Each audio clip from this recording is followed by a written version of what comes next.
क्या हो अगर कोई लड़की चलते प्लेन से गायब हो जाए। ये रात कायल के लिए बहुत मुश्किल होने वाली थी। कायल एक अमेरिकन एयरक्राफ्ट इंजीनियर थी। उसके पति की मौत हाल ही में बर्लिन में एक बिल्डिंग से गिरकर हुई थी। अब वो अपने पति का डेड बॉडी लेकर अमेरिका लौट रही थी। उसके साथ उसकी 4 साल की बेटी जूलिया भी थी। फ्लाइट पकड़ने से पहले वो दोनों टैक्सी से एयरपोर्ट पहुंचे। चेक इन के बाद जूलिया थोड़ी देर के लिए गायब हो गई थी, लेकिन फिर एक दुकान के पास मिल गई। कायल उसे डांटती है और दोनों फ्लाइट में चढ़ जाते हैं। फ्लाइट में बैठने के बाद कायल की आंख लग जाती है और जब उठती है तो देखती है जूलिया सीट पर नहीं है। वो डर जाती है और बाकी यात्रियों से पूछती है, लेकिन कोई जूलिया को देखता नहीं। एक एयर होस्टेस कहती है कि शायद जूलिया बच्चों के साथ खेल रही हो, लेकिन पूरी फ्लाइट में ढूंढने पर भी जूलिया नहीं मिलती।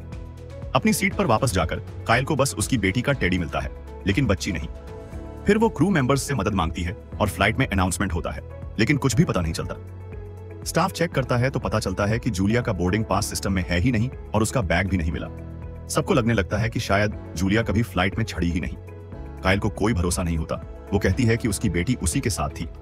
वो कंफ्यूज होती है, लेकिन पूरी कोशिश करती है कि किसी तरह जूलिया को ढूंढे। एयर मार्शल कार्सन और कप्तान मार्कस को शक होने लगता है कि शायद कायल मानसिक तौर पर ठीक नहीं है, क्योंकि वो नींद की दवाइयां ले रही थी। वो बताते हैं कि उसके पति की मौत के बाद जूलिया की भी रिपोर्ट आ चुकी है कि 6 दिन पहले उसकी भी मौत हो चुकी है। ये सुनकर सबको लगता है कि कायल का दिमागी संतुलन बिगड़ गया है। उसे उसकी सीट पर हथकड़ी लगाकर बैठा दिया जाता है। एक थेरेपिस्ट आकर उसे समझाती है, लेकिन तभी कायल की नजर खिड़की पर बने एक छोटे से दिल पर जाती है जो जूलिया ने बनाया था। तब उसे यकीन हो जाता है कि उसकी बेटी फ्लाइट में ही है और कुछ लोग झूठ बोल रहे हैं।